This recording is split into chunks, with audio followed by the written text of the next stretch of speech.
13 December চলে না মেয়ে নাচানো ছাড়া, 26 মার্চ চলে না মেয়ে নাচানো ছাড়া, 21শে ফেব্রুয়ারি চলে না মেয়ে নাচানো ছাড়া।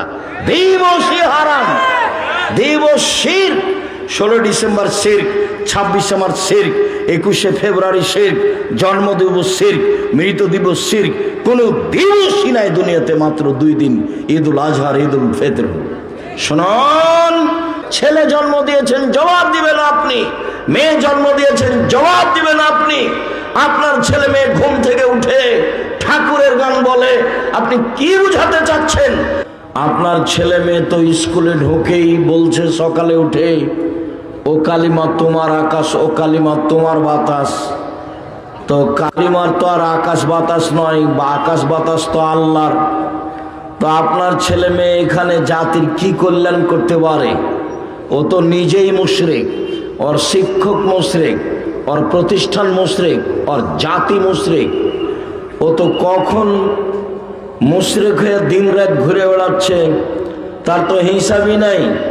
আপনার কোনো ক্ষমতাই নেই, আপনার কোনো মান নেই, আপনার কোনো মর্যাদা নেই। আপনি মাটির মানুষ, আপনি দাপট দেখান কেন? ক্ষমতা দেখান কেন? মানুষকে অপমান করেন কেন? মানুষের জমিজাল করেন কেন? কেন এভাবে চাঁদা আদায় করেন? চাঁদা আদায় করবেন কেন? মানুষ বাড়ি ঘর করে, চাঁদা আদায় করতে যান কেন? এই ছেলে, ভিক্ষা করে খাওয়া বেটা, বাপ বেটা ভিক্ষা করে খাও, চাঁদা তোলো কেন? মানুষের উপরে রাহাজানি করো কেন? জুলুম করো কেন? ব্যবসায়ীর কাছে টাকা নিতে যাও কেন? ব্যবসা করে তোমার বাপকে, তোমার মতো শয়তান বাজে ছেলেকে টাকা দেওয়ার জন্য? তুমি তো একটা চোর, তুমি জাতির জন্য ভারী, তুমি পশু, তুমি প্রাণী, তুমি কুকুর সিরিয়ালের মতো। একজন ব্যবসায়ীর দোকানে গিয়ে ক্ষমতা দেখাও কেন? কে তোমাকে দল করতে বলেছে? কে তোমাকে এগুলো করতে বলেছে? কখনো নয়। আর আপনার মেয়ে ঢং ঢং করে রাস্তায় হাঁটছে, আর দোকানপাটে বসে থাকছে, আর জিনিস কিনছে। এইটা আপনি সহ্য করেন কিভাবে? আপনি তাকে একটা ধমকও দিতে পারেন না। আপনি আবার বাপ? ছি, থু। কে বলেছে আপনি বাপ?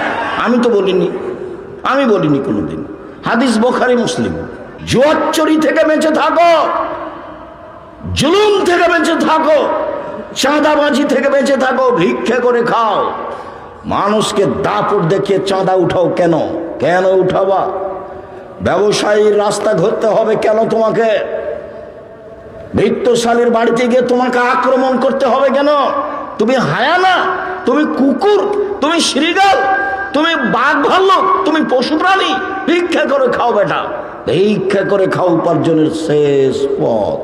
এই ছেলে, তোমার বোনের এখন নখটা বড় আছে, এটা শিষ্টাচার? নখে নেইল পালিশ আছে। ইহুদি খ্রিস্টানদের পতিতালয়ের মেয়েদের বৈশিষ্ট্য হচ্ছে নখে নেইল পালিশ দেওয়া। ইহুদি খ্রিস্টানদের পতিতালয়ের মেয়েদের বৈশিষ্ট্য হচ্ছে নখে নেইল পালিশ দেওয়া। ইহুদি খ্রিস্টানদের পতিতালয়ের মেয়েদের বৈশিষ্ট্য হচ্ছে নখে নেইল পালিশ দেওয়া। বলো এটা কোন শিষ্টাচার? ভুরু তুলে চিকন করা, এটা একটা অভিশাপ। রাসূল বলছেন যে ভুরু তুলে চিকন করে, তার উপরে অভিশাপ, তার উপরে অভিশাপ, তার উপরে অভিশাপ। যে দাঁত ছেলে চিকন করে, তার উপরে অভিশাপ, তার উপরে অভিশাপ, তার উপরে অভিশাপ। রাসূল সাল্লাল্লাহু আলাইহি ওয়াসাল্লাম বলেন 3 শ্রেণীর মানুষ জান্নাতে যাবে না।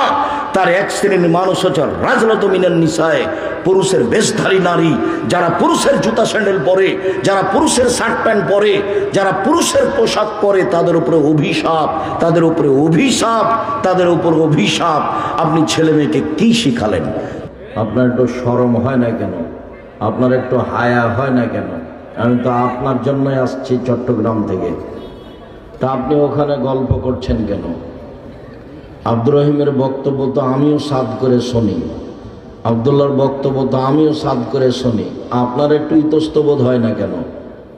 আপনার একটু শরম বোধ হয় না কেন? আপনি কুল লজ্জায় রাস্তায় ঘাটে ঘুরে বেড়াচ্ছেন, দোকানপাটে ঘুরে বেড়াচ্ছেন। আজকেই চা খেতে হবে? এটাই কি মানুষ হত্যা? এটাই কি হিসাব? যার জন্য আসলে আমার খুব কষ্ট হয় যে মানুষ এখন ছেলে মেয়েকে কিভাবে মানুষ করতে হবে সেটা ভুলে গেছে। মানুষ ছেলে মেয়েকে মানুষ করতে হবে জাতির কল্যাণের জন্য। নিজের কল্যাণের জন্য যদি মানুষ করেন, তাহলে বলবেন যে বড় ডাক্তার, তো ধোঁকাবাজ।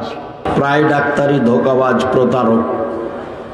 ওই কোম্পানির ওষুধ লিখে যেই কোম্পানি তাকে টাকা দিয়েছে, আর পরীক্ষা যা আছে তার চেয়ে অনেক বেশি করেছে। তো এর কাছে জাতি কি করলেন পেল বলেন? আর যদি বলেন বড় ইঞ্জিনিয়ার তো প্রায় চোর। তা আপনি ছেলে মেয়ে মানুষ করে কি বুঝাতে চাইলেন জাতিকে?